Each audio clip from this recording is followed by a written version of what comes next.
তো আমরা কিন্তু যাচ্ছি উত্তরপ্রদেশ। আর এই মুহূর্তে আমরা যে জায়গাটায় রয়েছি এটা হচ্ছে কিন্তু বিহার রাজ্য।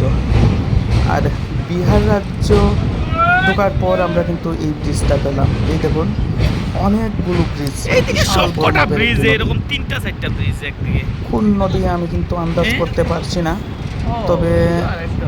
যতটুকু মনে হচ্ছে গঙ্গা কিনা এটা একটা সন্দেহ রয়েছে। এক তারপর একটা এক আমি এক লাইন নাকি? সঠিক অনুমান ওই করতে দেখো পারছি নিচে না। এগুলা কি তো যারা লাগাইছে গো? দেখছেন নিচে তারা এগুলা কি যদি লাগাইছে এই ওই দেখো নদী নদীর চরে। সম্পর্কে একটা অনুমান দিতে পারেন তাহলে অবশ্যই একটু কমেন্ট করে জানিয়ে দেবেন এটা কোন নদী। এটা বিহার রাজ্যের মধ্যে অবস্থিত কিন্তু। ওই দেখো নিচে জানি কিটা এই দেখুন, জমিন লাগাইছে, কিটা চাষ করে। একেবারে আরে কি কম না রকমের তো, একেবারে দৃশ্য বিশাল বড় তো। আমাদের বলতে নর্থ ইস্ট ইন্ডিয়াতে কিন্তু দেখা যায় না। মানে একটা রোমাঞ্চকর, শিহরণ জাগানো দৃশ্য বলা চলে কিন্তু। একটু সঙ্গে থাকুন, তারপর আমরা আরেকটু সামনের দিকটার দৃশ্য দেখাচ্ছি। অনেকগুলো ব্রিজ, এটা একটা রেল ব্রিজ। তারপর আমি তো ক্যামেরাটা এদিকটায় ঘুরিয়ে রেখেছি, আমার পেছন দিকটায় কিন্তু আরও দুটো রেল ব্রিজ রয়েছে। আমি মোটেও অনুমান করতে পারছি না। আপনারা যারা জানেন একটু কমেন্ট করে জানিয়ে দেবেন।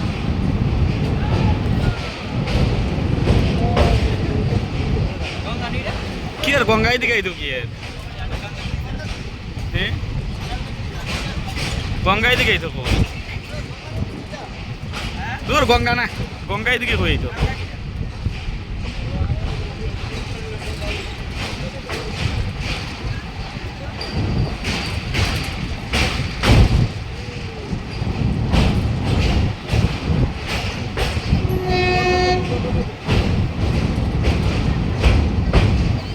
ওই হিদিকেও তো আরো দুইটা, একটা না তো দুইটা ব্রিজ তো এদিকে।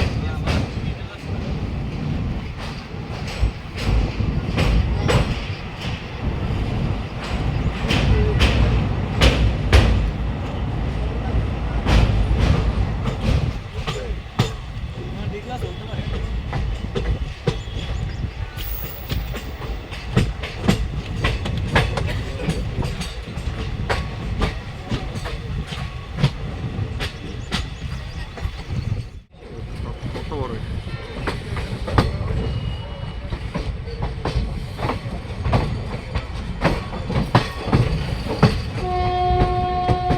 हम लोग उत्तर प्रदेश में पहुंच गया।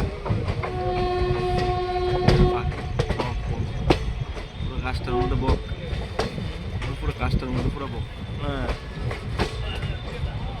সব আইতাছে গাছটার মধ্যে। ওই দেখো, এখানে প্রচুর বজরংবলির ইয়ে দেখা যায়। হ্যাঁ হ্যাঁ,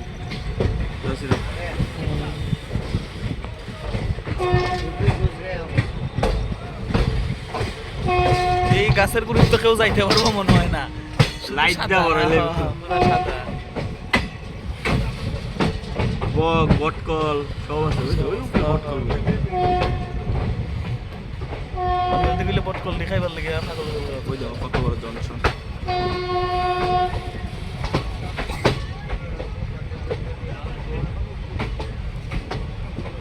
বুড়িয়া মাই মন্দির বলে, বুড়ি মাই মন্দির।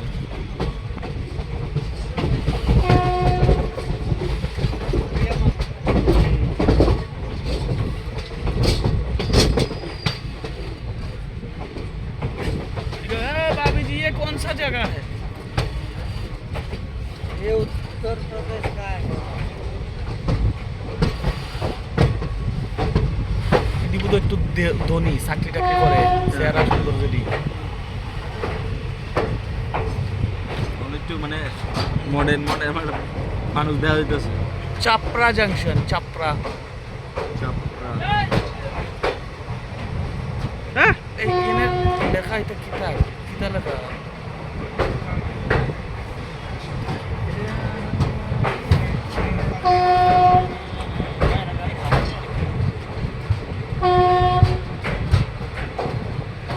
চাপড়া জাংশন। মিনির রেল দেখো না, ওই তো কত কত দূরে।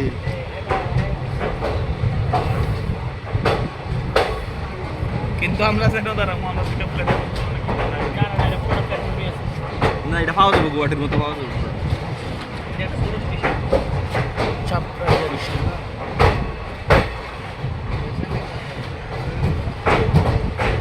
স্টেশন এক জিনিস আর জাংশন আর জাংশন সবচেয়ে বেশি থাকতো, কারণ জাংশন তো এই জায়গার থেকে এক একটা স্টেটে ডিভাইড হ্যাঁ ডিভাইড হইব এই জায়গার থেকে বিভিন্ন ইয়েতে। হ্যাঁ যেমন স্ট্যান্ড স্ট্যান্ড স্ট্যান্ড হয়েছে অনেকটা জংশনের মতো, আর ভাত গরম করো না এমনি স্টেশন দিয়ে হয়েছে জয় শ্রীরাম। মতো, যে পাস গাড়ি যাইতেছে বিশ্রামাগার মানুষ বইয়ের সুইটটা গেছে গা। আর জাংশন হয়েছে স্ট্যান্ডের মতো, ইয়াতে তোর মনে কর কুমারঘাট, আগরতলা, পানিসাগর যা যাবার আছে যায়। হ্যাঁ গো কাজ করো কাজ করো। জয় শ্রীরাম। ওই দেখো পরিষ্কার খবর, ওই দেখো তারা রেডি হয়ে গেছে।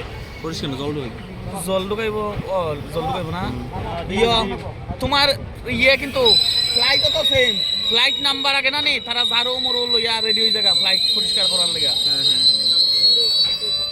কি একটু ট্রেনটা দাঁড়িয়ে পড়েছে, আমরা একটু নামছি আর একটু সামনের দিকটা এগিয়ে যাচ্ছি। কোথায় সাইনবোর্ডটা? আর এখানে দেখে মনে হচ্ছে বেশ কিছু ইয়াং জেনারেশনের ছেলেরা একেবারে নাচে গানে মত্ত হয়ে আছে।